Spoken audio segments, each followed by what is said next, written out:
What's up, cinephiles? My name is TJ and welcome to Cinemateq. It's time for your weekly news wrap-up, so let's take a look at some of the more interesting stories that made the rounds from the film industry this past week. Starting off with Cannes. Yeah, I'm never gonna get tired of that joke. The French Centerpiece Festival that will set the tone for all of the films that you will be seeing in the major festivals throughout the summer and into awards season has just wrapped up. And with that, they have given out all of the awards, so many awards. I didn't actually realize how many awards they give out at this festival. There's way too many. We're only gonna cover a few of them, but we're gonna go through every film that won an award that was in the main competition of the festival. You can think of these as the big ones, the most important ones. You'd be kind of wrong, but you could do that. The first award we have to talk about is, of course, the Palme d'Or, the big one. And that went to Bong Joon-ho for his film, The Parasite. Now, you might recognize Bong Joon-ho's name because he is the director of such acclaimed films as Snowpiercer, Okja, and The Host. Fun little fact about The Parasite, it's actually the first Korean film to ever win the Palme d'Or. But TJ, I hear you saying, Old Boy surely won an award at Cannes. I know it did. Quentin Tarantino really loved that movie. Well, Old Boy did win an award at Cannes. It wasn't the Palme d'Or, it was the Grand Prix, so just calm down and let's move on.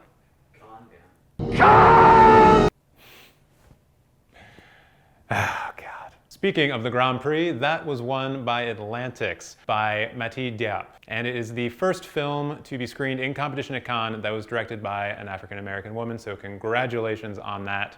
And this is a big award at Cannes, so hopefully this is a sign of great things to come in the future. And if you want to check this film out, we can already tell you that it's been picked up by Netflix. Unfortunately, that means that it's now only eligible for Emmy Awards, according to some people, but we're just going to ignore that and move on. The Best Director Award went to Jean-Pierre and Luc Dardenne for their film Young Ahmed. The brothers have definitely been to Cannes before, and they have won several awards. They've actually won 2 Palme d'Ors in the past, so they have a very, very good track record. Young Ahmed tells the story of a young boy who is radicalized by an imam and then goes on to try to kill his teacher. So I guess the Golden Globe for Best Musical or Comedy will be going to this film. Emily Bachchan, best known up until now for her roles in Hail Caesar and AMC's Into the Badlands, took home Best Actress for her role in the film Little Joe, an Australian film about a scientist who genetically modifies a plant that then goes on to change other living organisms in uncanny ways. Sounds kind of cool. Now, this next one possibly has the biggest implications for awards season that we've seen so far.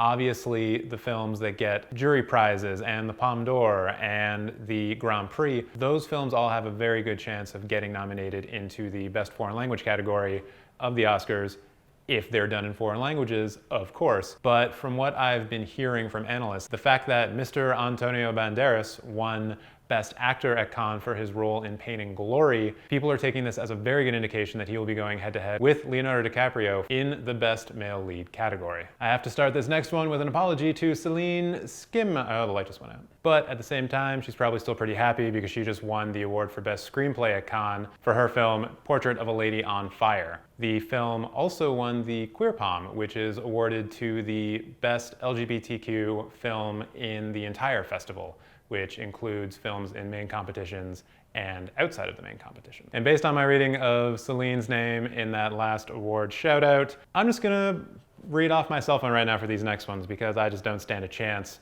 The jury prizes were handed out to Brazilian film Bacurau by Kelber Mendoca Filho and Giuliano Dornelle, and French film Les Miserables by Lady Lee. And no, it's not that Les Miserables, at least not all the way that Les Miserables, at least according to Alison Wilkinson at Vox. Finally, a special mention from the jury was given to Ilya Suleiman's It Must Be Heaven, a film about a Palestinian man who was able to escape into what he hoped was a better life, but ended up finding a lot of the same problems that plagued him back home. It Must Be Heaven also won the Fabrici Award for Best Film in Competition, and that award is handed out by the International Federation of Film Critics, so it's not actually associated with the festival, but all of those awards get announced at the same time, and there's too many awards handed out. There's just too many. But that said, Congratulations to everyone who won in the main competition. It's a big honor to be awarded at Cannes, and it can mean great things for a director's career as well as the life of a film, and obviously increases the chances that people will have to see it. So that's great. Now that we have the Cannes Film Festival in the rearview mirror, and we know the kinds of films that are going to be coming out onto the festival circuit, it's time for us to take a look at a more serious story that's been developing over the last few weeks. We are specifically going to be talking about abortion rights in the United States, which in this particular case does have something to do with the film industry. But first, some context. Recently, a number of states have proposed and passed anti-abortion bills that limit the time that a woman can get an abortion to when a fetal heartbeat can be detected. Once a doctor can detect a fetal heartbeat, they can no longer get an abortion. The thing that's crazy about this is that this can happen as soon as 6 weeks into a pregnancy, and most women have no idea that they're actually pregnant 6 weeks into their pregnancy. One of those states is Georgia, a recent hotbed for TV and film production since they instituted a 30% tax rebate in 2008. According to Variety, since the tax rebate came into effect in 2008, Hollywood has planted deep roots into Georgia, citing the construction of expansive facilities like Pinewood Atlanta Studios and its 18 sound stages and 400-acre backlot where films like Black Panther and The Hunger Games were filmed.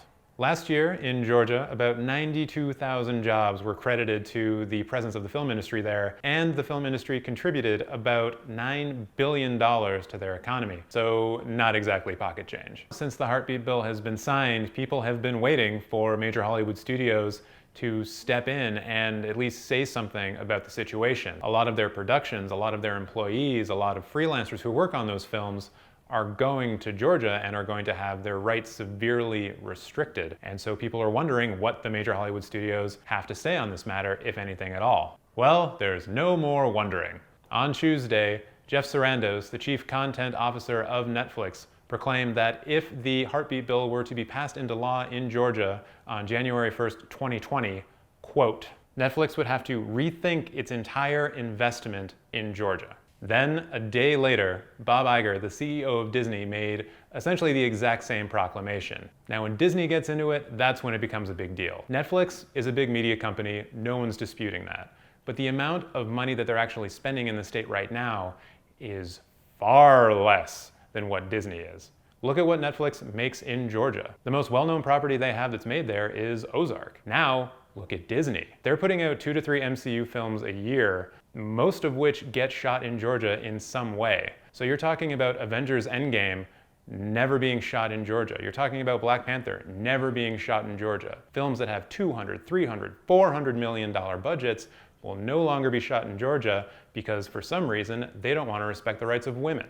And late breaking news, thanks to that guy, Rob, who you can't see because he's out of frame, Warner Brothers and Universal are also saying the exact same thing. So more big budgets moving out of Georgia, potentially. So now as we can see, when the big company starts talking, everyone else starts listening, and it really just underlines that you shouldn't with the mouse. We don't know how this is all going to turn out, but at least now we're starting to see that these companies are starting to put pressure on the governor of Georgia. The bill can still be killed. It's not going into law until January 1st. So now that we're starting to see the media attention that we need, that the companies who put a lot of money into that economy are saying, we are going to leave if you do this, it's up to the rest of us to say, hey, maybe don't take away women's rights. It's a pretty simple lesson to learn. I can't believe we're still having this conversation. Just knock it off. Emily just dabbed, which is her way of saying that she agrees. So now that we've gone through the awards and the serious thing, let's talk about the death of American culture next. Oh, God. I know. I put in this last one because I thought it would be lighthearted. And then when I started thinking about it, it was like, no, it's actually about the death of American culture. Go see Booksmart once you're done watching the video. Booksmart! Hey, you know where you can't see Booksmart? Probably in a drive-through movie theater because they're all closing, which is a great segue to talk about this article on Uproxx.